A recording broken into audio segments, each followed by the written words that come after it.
ಆ ರಂಗನಾಥ ಸ್ವಾಮಿ ನಮ್ಮ ತಂದೆಯವರಿಗೆ ಅವರ 61-62 ಇಸ್ವಿನಲ್ಲಿ ಅವರ ಕನಸಿನಲ್ಲಿ ಬಂದು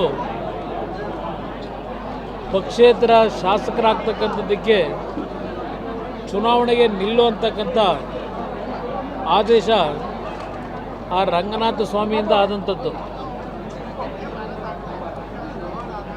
ಅದರ ಜೊತೆಯಲ್ಲಿ ಇವತ್ತಿನ ಈ ಒಂದು ಕಾರ್ಯಕ್ರಮದಲ್ಲಿ ಕಳೆದ 18ನೇ ತಾರೀಕಿನಂದು ನಾನು ನನ್ನ ತಾಯಿ ಅಂತ ಹೇಳೋದಿಲ್ಲ, ನಮ್ಮೆಲ್ಲರ ತಾಯಿ ಅಂತಕ್ಕಂಥದ್ದನ್ನು ಹೇಳ್ತೇನೆ. ಅವರು ನಮ್ಮನ್ನು ಅಗಲಿಕೆ ಆದಂಥದ್ದೇನಿದೆ,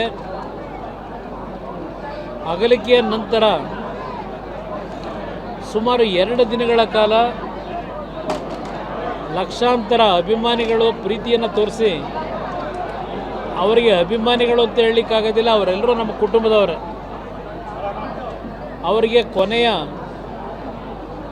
ಗೌರವವನ್ನು ಸಲ್ಲಿಸ್ತಂಥದ್ದೇನಿದೆ ಅದು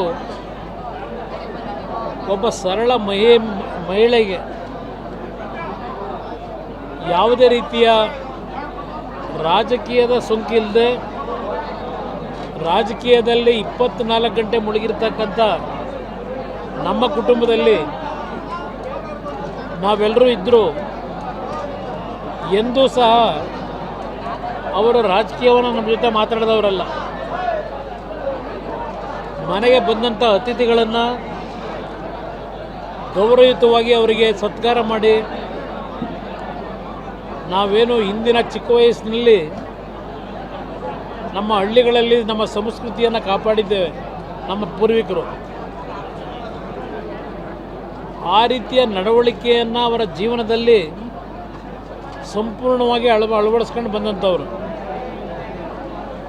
ಅದರ ಹಿನ್ನೆಲೆಯೇ ಬಹುಶಃ ಒಬ್ಬ ಮಹಿಳೆ ಯಾವುದೇ ರೀತಿಯ ಅಧಿಕಾರವನ್ನು ಬಯಸದೆ ಪ್ರಧಾನಮಂತ್ರಿಗಳ ಸ್ಥಾನಕ್ಕೆ ಹೋದಂಥ ಸಂದರ್ಭದಲ್ಲೂ ಸನ್ಮಾನ್ಯ ದೇವೇಗೌಡರು ಅವರು ಎಂದೂ ಸಹ ನಾನು ಪ್ರಧಾನಮಂತ್ರಿಯ ಧರ್ಮಪತ್ನಿ ಅಂತಕ್ಕಂಥ ಭಾವನೆಗಳಿರಲಿಲ್ಲ ಅವರಿಗೆ. ಆ ಸಂದರ್ಭದಲ್ಲೂ ಸಾಮಾನ್ಯವಾದ ಜೀವನವನ್ನೇ ಅವರು ಅವರ ಜೀವನದುದ್ದಕ್ಕೂ